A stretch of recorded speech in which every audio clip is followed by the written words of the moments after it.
Welcome to Journaling with Nature, the podcast for those who want to turn curiosity into wonder, a pencil sketch into a rabbit hole of discovery, a moment of stillness into a life full of joy. I'm your host, Bethan Burton. Let's open the pages of our nature journals and explore this world together. Hello, this is episode 4. I'm speaking with fellow Australian Amy Kirkbright. This open and honest conversation dives into how art, creativity and nature can be a balm for the mind and body in the midst of difficult life struggles like anxiety, depression and illness. Amy has combined her love of art and nature and started the Melbourne Nature Journal Club. She talks about all this and more in our interview.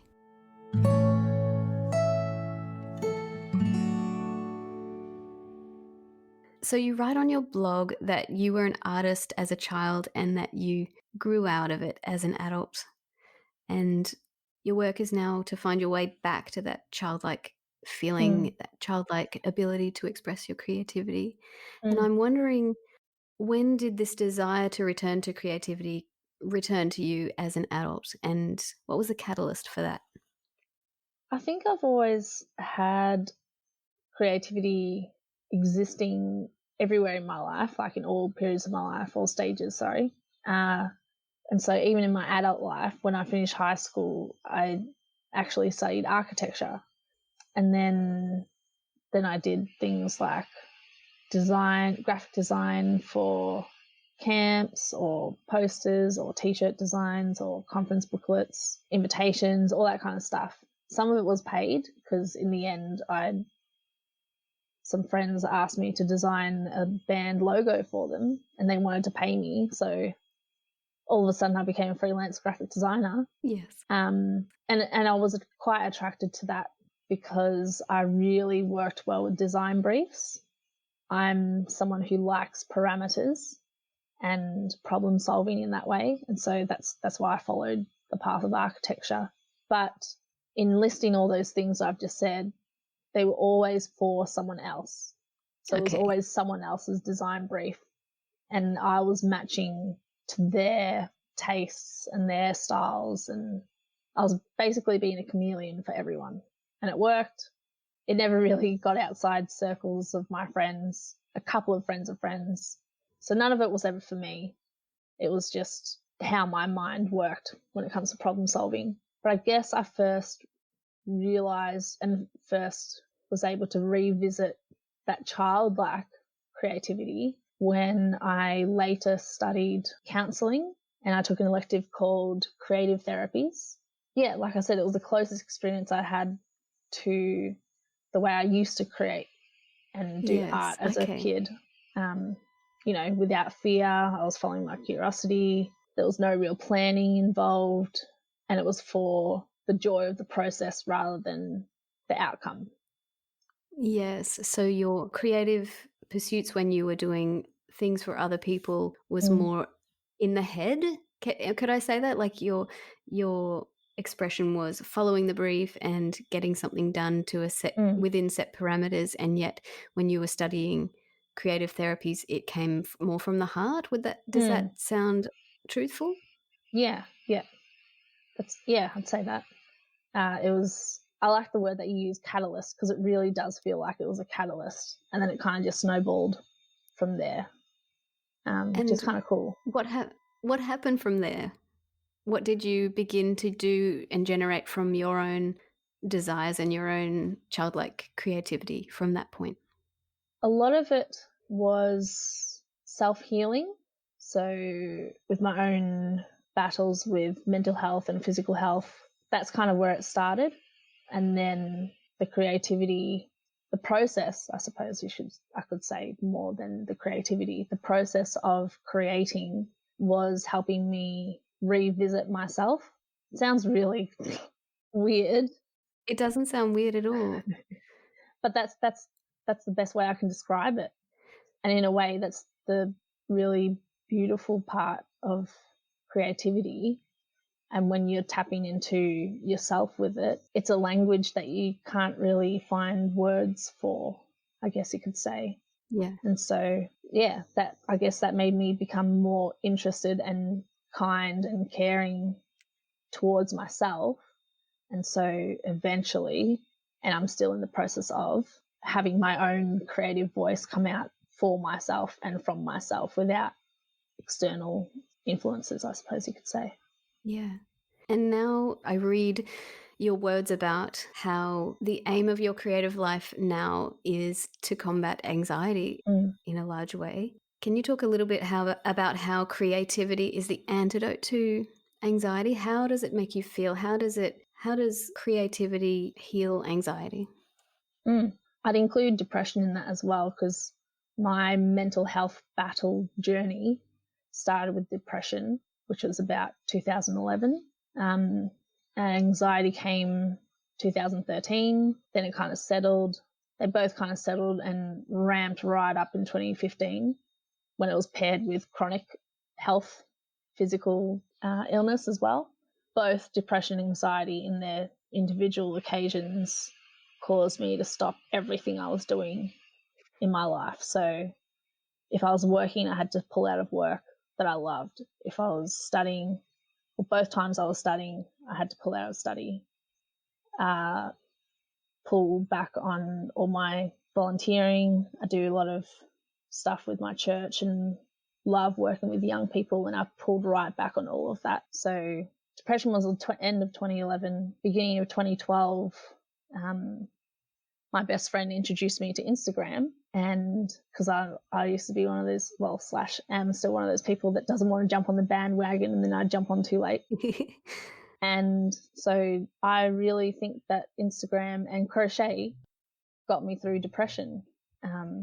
Instagram, I ended up finding out about daily photo challenges. And so that was a really light and easy way back into creativity, because I wasn't creating anything. I was just taking pictures of the world in a creative way that interested me, because I don't like cliche stuff. So I was making sure it was interesting to me. I saw some of your daily photos on your blog when you blogged about how Instagram saved your life. And Yep.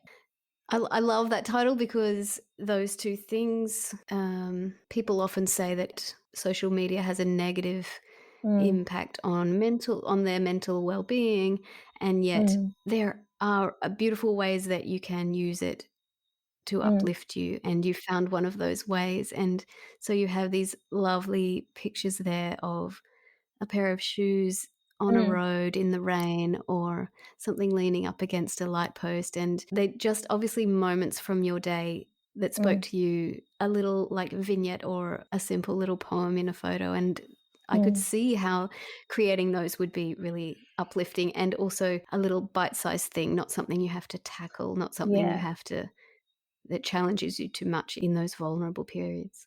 That's right. So it wasn't overwhelming.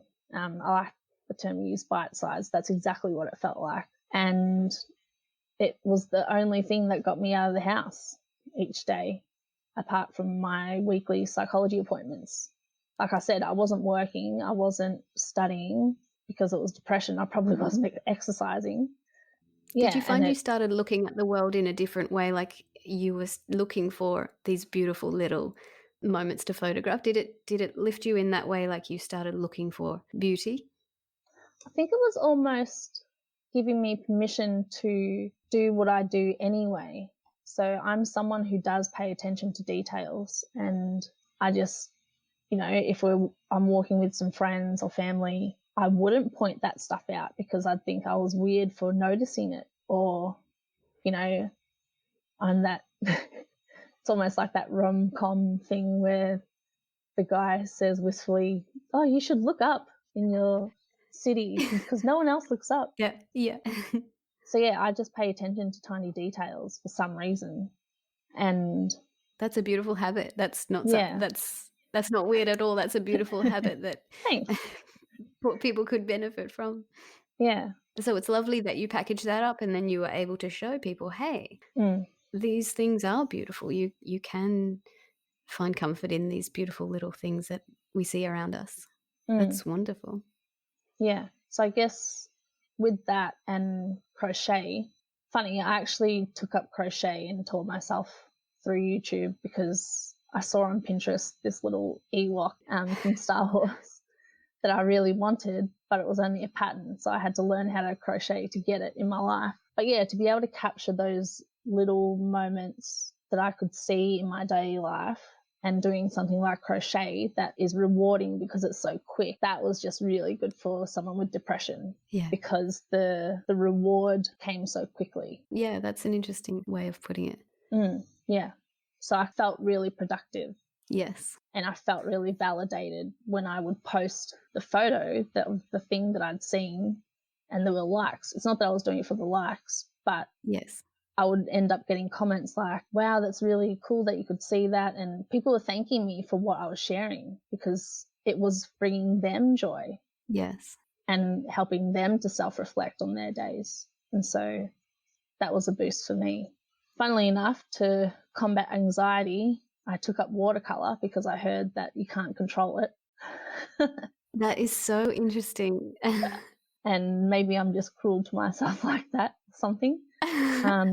Well, no, because obviously you're very, you are a perfectionist and you like to be within the parameters. And so stepping out of that deliberately is, I imagine, freeing in a way that other things aren't. I mean, you could have gravitated to botanical drawing, which is very exacting and it takes hour upon hour. Or you could do the opposite, which I think is probably more therapeutic when you have these tendencies or you have anxiety, to gravitate to something that's free, that's a release, that is messy and unpredictable. Yeah. Maybe. Yeah. I think, I suppose it was more me trying to combat my perfectionism rather than my anxiety. I think I wasn't self-aware enough to understand that it could help anxiety. What happened after that? What did you do with your watercolor when you first found it? It was just that I would keep taking workshops for watercolor. Okay. And so eventually wound up seeing a group called Urban Sketches that re-sparked my love for architecture and straight lines and sketches. And because they kept using the word sketch, that didn't feel so intimidating. Yes. As opposed to art or a design. Sketch seems like it's not perfected. Yes. Just in the word. And so that kind of took pressure off me. So just through exploring in Instagram and hashtags and Facebook, combining watercolor with sketching, I had a go at doing it myself on holidays. Yeah. And this led to the most amazing project that I think I've ever seen. And I want you to explain the Postcode Diaries. Yeah. So the Postcode Diaries is a fun little thing that a lot of my creative life comes back to my health, often starting with poor health and then coming out of that. Creativity is often in there somewhere, which I haven't actually sat down to think about before. But this was another time, back when I had anxiety, back when I got diagnosed with another extreme chronic illness. I just couldn't handle life pretty much. And I just had all sorts of generous friends and family who kept taking me on different trips. And so I made it up to Queensland and the Gold Coast and Noosa and Sydney and Darwin and all these places that I shouldn't have found the time to go to.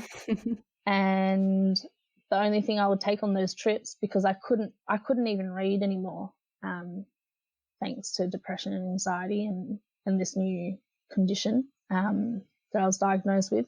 So I just took my sketchbook and paints and a pen, and I would just give myself the one task to sketch a scene from that day. Sometimes it was live, sometimes it was from a photo I'd taken. Like we might have gone to the shops and I'd take a photo and then I'd draw it back at home. And then all of a sudden I filled a whole book with all these different trips. And I was visiting family in Boston for a wedding, and I showed one of my cousins this book, and because it was so full and I was telling them all about my travel adventure stories, it almost felt like I should have made it internationally. But then I kind of, as I flicked through it all these, what I think was proud to say that I thought were pretty pictures, I noticed they were all from Australia. And I was like, wow, Australia is really beautiful. I already knew this, but this time I had evidence that I hadn't had before. And it was done and created by my hands and my eyes and my experience. So I thought, oh, imagine if I could do all of Australia. And then I realised how expensive that would be. So I thought maybe I'll just stick with Victoria, because I'm also interested. I think this is back to my architecture roots. I still love maps. I still love locations. I still love history of how towns are made and historic buildings and things like that. Back to urban sketches as well. They include that in their stuff.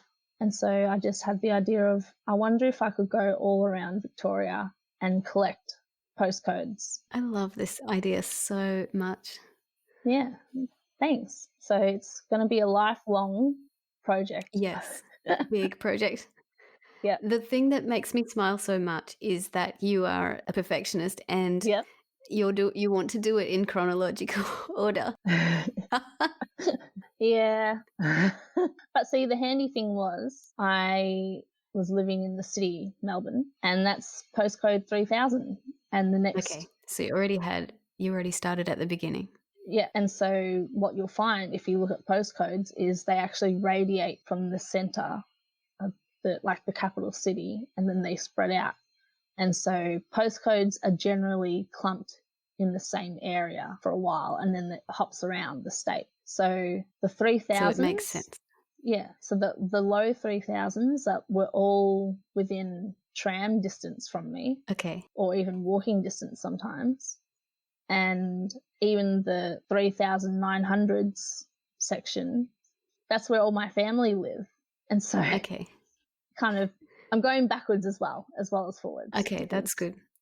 then I can get some rural Victoria images as well as city. Yeah. And do you make a point of, people go geocaching and they'll get a cache and they'll record it and they make a point of getting that one and getting that one. Do you feel that way with postcodes? Like, do you feel, okay, now I'm going to get 3,200? Yeah, I liken it more to Pokemon.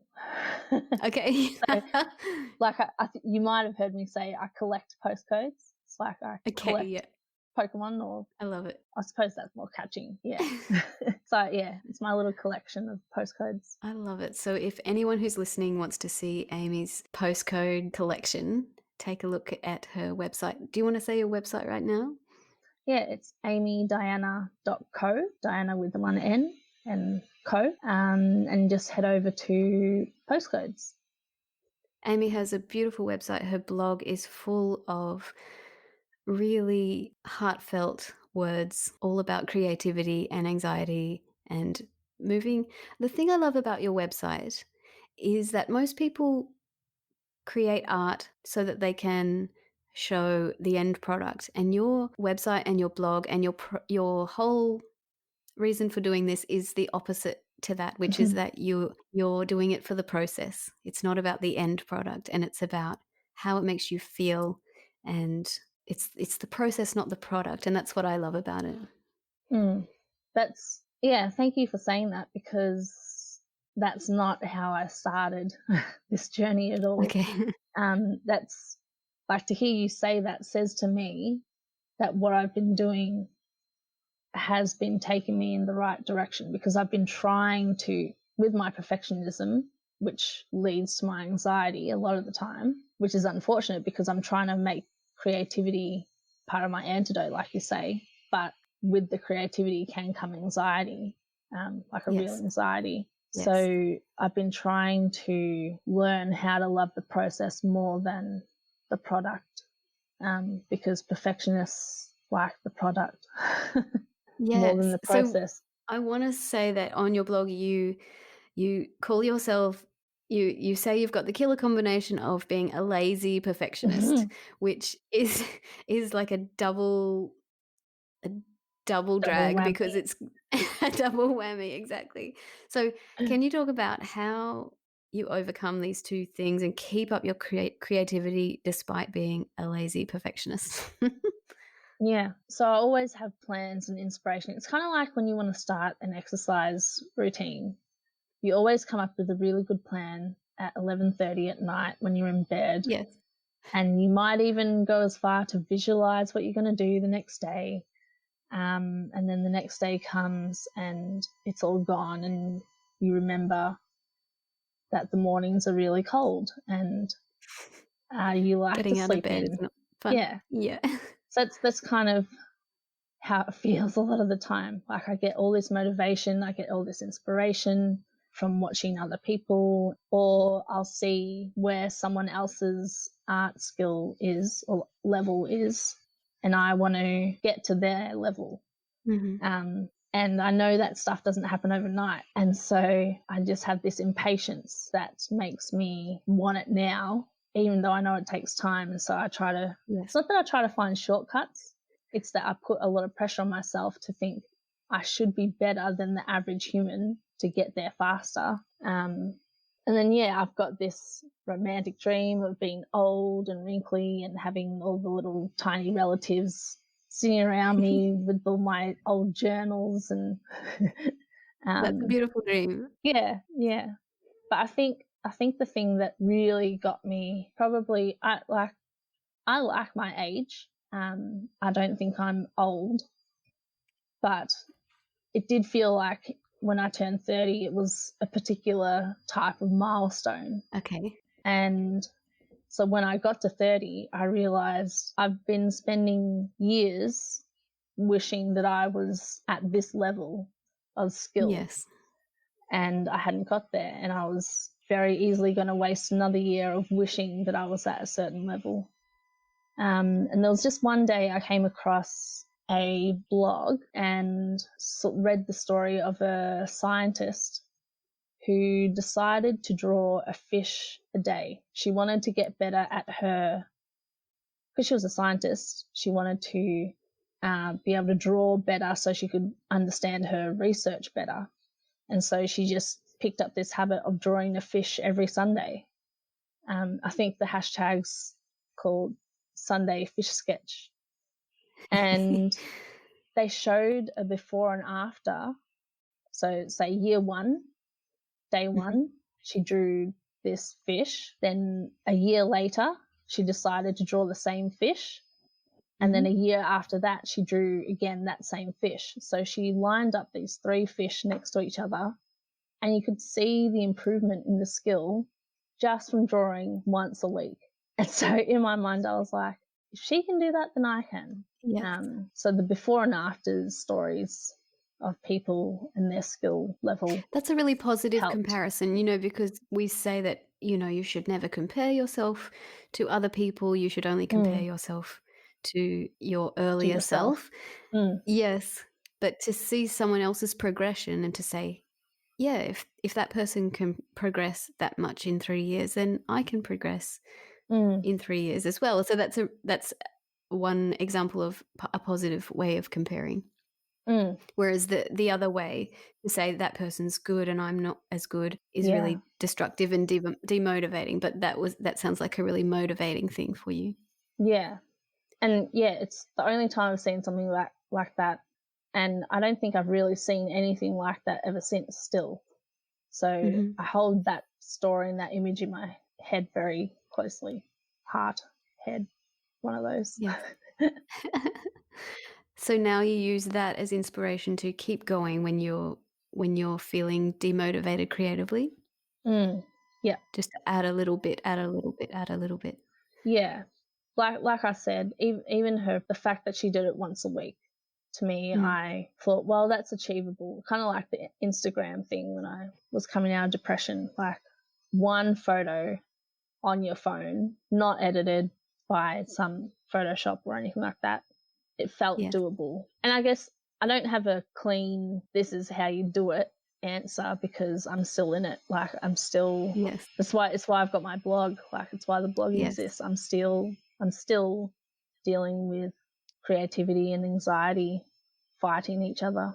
Yes. Do you find the blog motivating in itself? Like to say, I've learnt this step and I'm going to tell people on my blog about it. Does that feel like a motivator as well? I think what's a motivator is knowing and hoping that it could help someone else. Mm-hmm. Like, I'm always going to be ahead of someone in this process of, creating a daily art habit, and I'm always going to be behind someone else who's established a daily art habit. And same can be said about someone's journey in anxiety. That I'm like somewhat experienced at having anxiety now, Yes. and I've had a few tricks I can suggest, and there's going to be people ahead of me, and we'll overtake and each other every now and again as well. Yes. So I like to reflect by journaling, and so in a way, it's why I've actually called my blog my journal, because that's another form of therapy for me. Yeah. And through all that, so you've gone from creating art for other people within other people's parameters, and then breaking out of that and finding watercolor, finding urban sketches, and starting up your amazing Postcode Diaries. And how did you come to nature journaling? How did you find nature journaling? So that was maybe 2 years ago-ish. I'm pretty sure I've probably found it in my search for bullet journal ideas. Okay. That was one way I was expressing my creativity as well, through making a bullet journal, Mm-hmm. paired with wanting to maintain a daily creative habit. So looking up hashtags, eventually came across Nature Journal, and it just really stuck with me as I learnt more about it, probably first through Pinterest/Instagram and then Mm-hmm. finding videos. But it really caught my attention because it combines so many of the things I love and want to keep learning about. So it's got art, it's got nature, it's got curiosity, it's got stories, and it's got memory keeping. And they're all things that I really love. Yeah. And I'm someone who is often, I'll go on a trip or I'll be walking out somewhere and I'll want to ask why. I still ask why about Yes. the natural world and the man-made world. I just want to know why and how things work. And so you can explore that in the nature journal. Yeah. Yep. Eventually I came across John Muir Laws and his videos, and he was just An absolute so, treasure trove. yeah, he was just so engaging, and his enthusiasm and his encouragement was contagious, I guess. Yes. And really motivating. And And yeah. motivated you, in fact, to start the Melbourne Nature Journal Club. Can you Yep. talk about that process, and also about how you are conducting your meetings? Because Melbourne has just gone into stage 4 lockdown. So Yeah. I'd love to know about the process of getting the club started, and then how you're going about it now with all the COVID restrictions. Well, you mentioned that I had come across urban sketches. And so I was somewhat familiar what it was like to be connected to a group, like an outdoor sketching group, and they run their outings really easily and well. So I kind of followed John Muir Laws and his videos and joined the Facebook group, the Nature Journal Club, still within that 2 years when I first came across him. But I found that I was just waiting for the confidence and waiting for the motivation and waiting for the skills to pop out of nowhere and waiting for someone to start a group in Melbourne. But none of those things happened. Like, I was just waiting the whole time. Then the very first International Nature Journaling Week happened this year in June, and it was actually the first time I was able to join in a nature journal group live for the first time. Even though it was over Zoom, it's the first time I did something live with people of a nature journaling aspect, and Yeah. it just had this added element of excitement. Yes. Compared to doing a workshop on watercolor, where it's really strictly teaching, which I love, but this was different. And yeah, it was International Journaling Week falls on my birthday week. So I was doing my Is annual that right? self-reflection. Oh, Yep. that's awesome. So that was kind of cool. And yeah, so I was doing my annual self-reflection, and John Muir Laws was featuring each day of that nature journaling week. And he, again, it's nothing new he's said, but he once again just talked about, if you want to do this, go and do it. If there's a group you can join, go and join them. But if there's no group, start one yourself.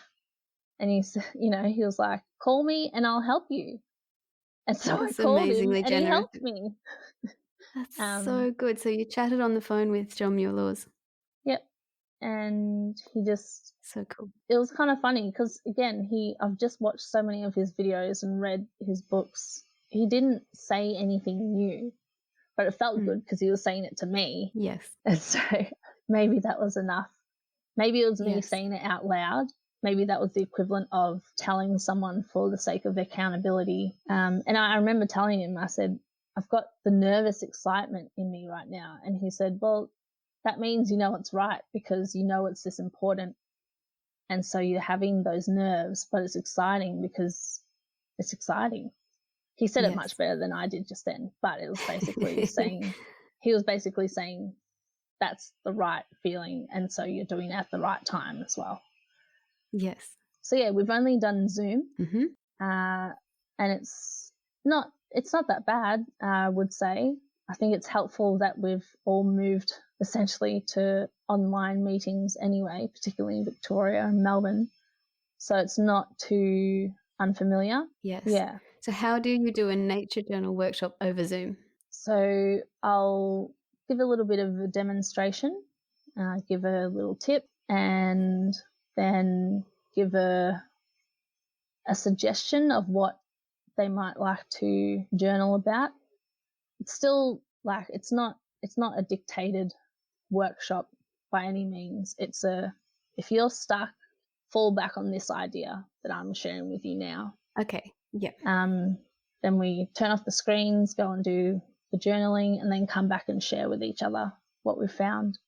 I really still, as much as possible, want to emulate what it would be like if we were to be in person.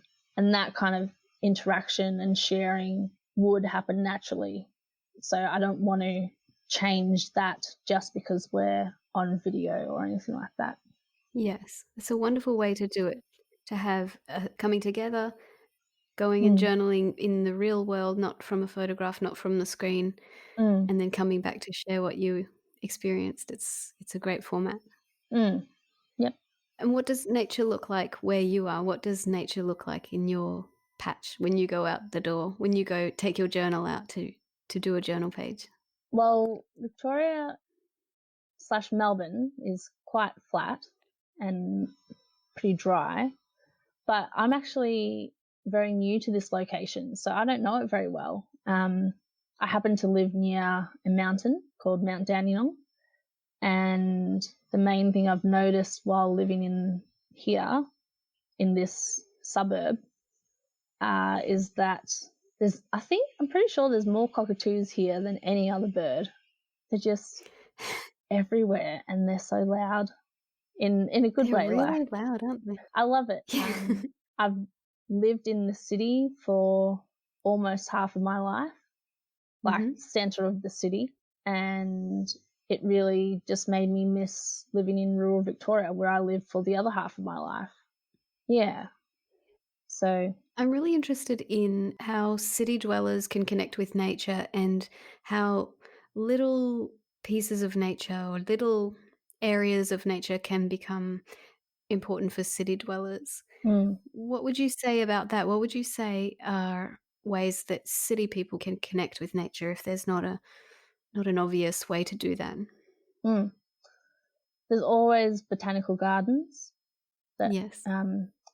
city dwellers end up getting spoiled by. Zoos as well are usually somewhere nearby, so they're good. Sometimes expensive. The zoo is definitely expensive, but In Melbourne? the gardens, yes. The gardens are free and well kept.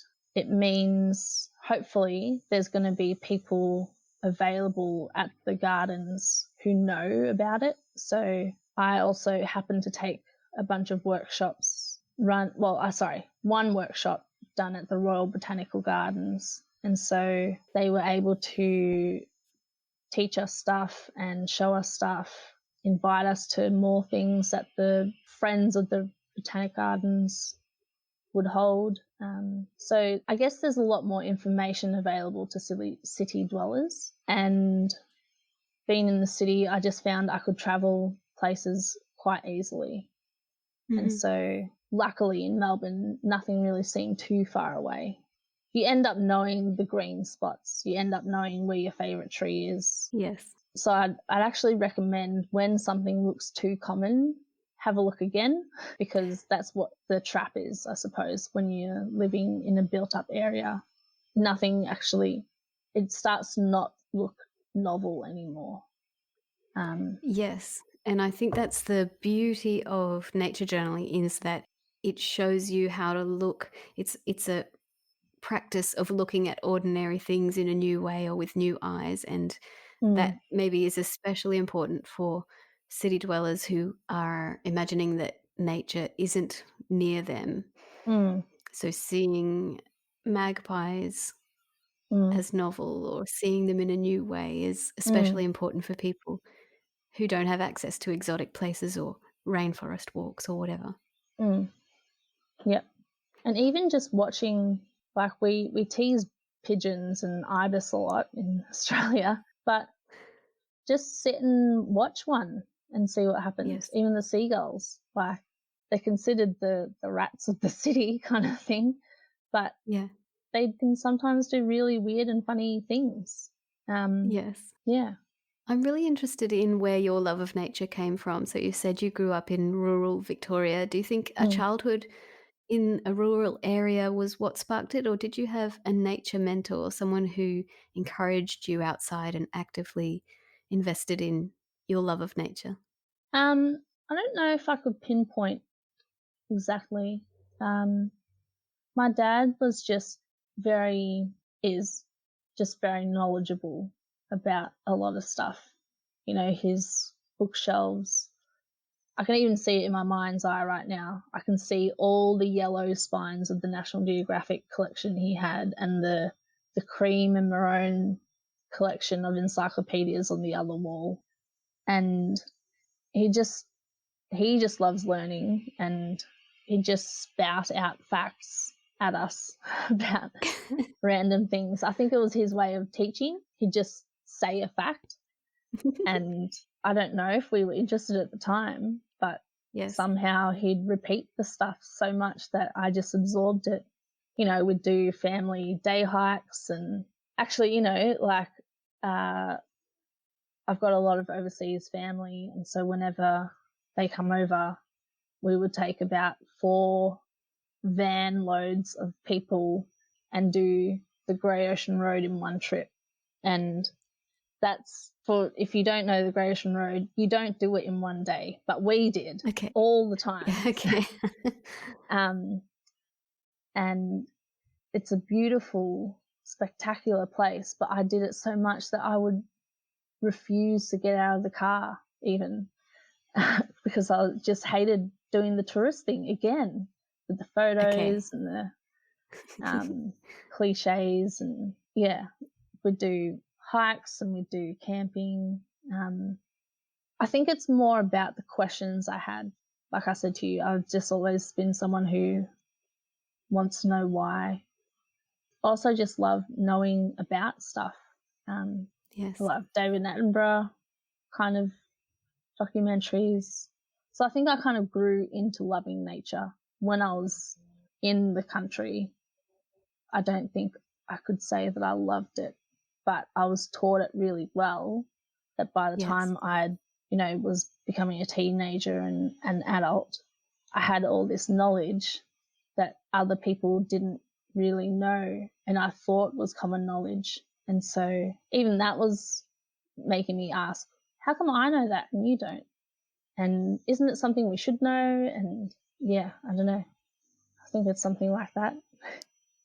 It's wonderful that you can explore those questions. You know, you say you love asking questions, and that's what nature journaling is all about.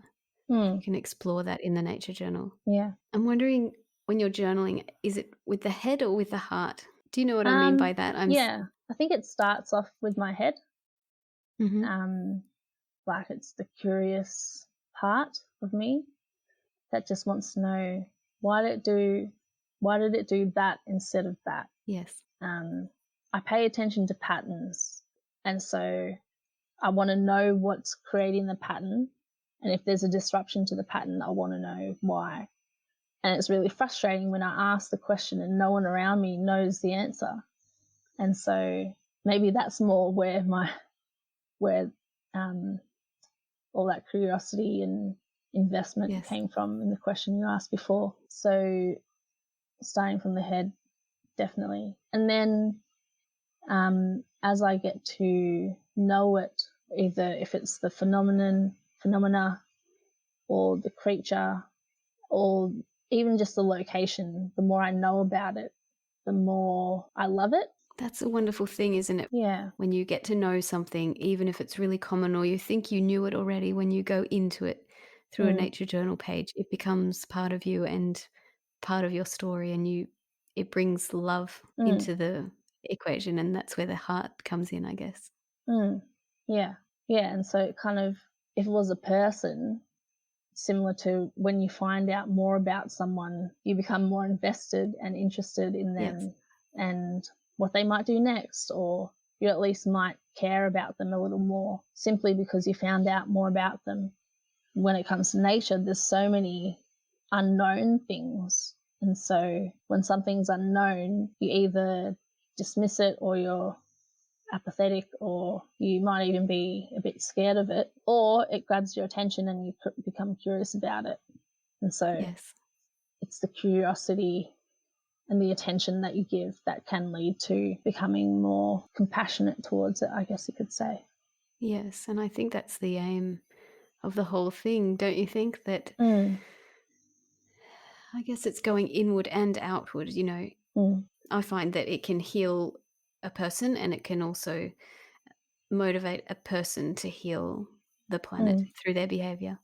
mm. Yeah, and there's just something extra special, I think, about something that's been untouched by humans or uninterrupted. I think I'd want to say uninterrupted rather than untouched. Kind of just left to its own instincts and its own design. Being a Christian, I attribute all of creation and all of nature to a creator God. And so that enhances my faith as well, because I'm able to say, whoa, someone designed this and it's doing its thing so beautifully in the way it was meant to. I guess that for me, that's the returning to the outward thing that you were talking about, the inward and outward dynamic. Yeah. That's beautiful that you can see, or that you can celebrate your beliefs Mm, through wonder mm, and watching nature. mm. Yep. Thank you so much for this conversation. It's been beautiful to talk to you about creativity, anxiety, nature journaling. Thank you, Amy. Yeah. You're so welcome.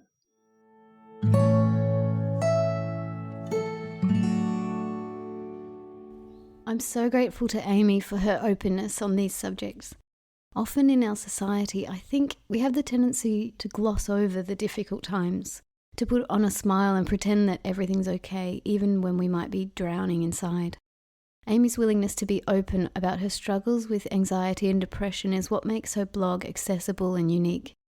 I've put all the links to Amy's website and social media accounts in the show notes for this episode. Please check out her work. She's amazing.